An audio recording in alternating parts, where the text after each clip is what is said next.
Hello, guys. Welcome to today's topic.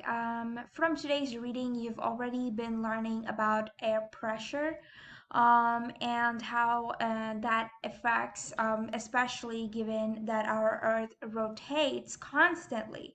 To expand on that, we are going to learn a little bit about something called the Coriolis Effect. Now, if you look over here, the green line depicts the direction in which the Earth rotates. And you know that the Earth rotates 24/7, which means it rotates constantly. Now, there is a pressure difference between the equator and the poles, the north and the southern pole of the Earth. And this actually causes air to move between the equator and the poles. Um, if you look over here, the black line depicts the path of wind without the Coriolis effect, and the purple line here depicts the approximate path of the wind.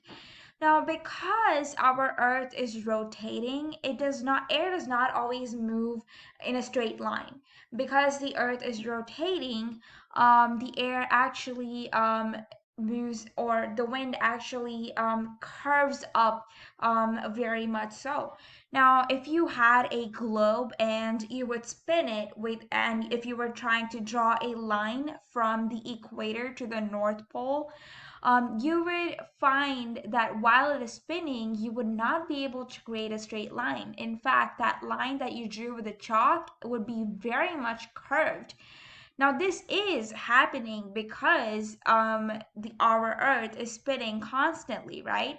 Now, similarly, winds do not exactly travel directly in a straight line from north to south. There is a curve in the path of the winds and ocean currents due to Earth's rotation.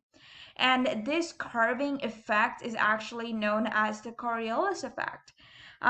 Because of the Coriolis effect in the northern hemisphere, winds traveling north curve to the east, and winds traveling towards the south curve towards the west. Now, if you look over here, if winds are traveling to the north, it's going to curve to the east. As you see over here, it's curving towards the east. And when it's traveling towards the south, it curves towards the west. And that is what we were going to learn today.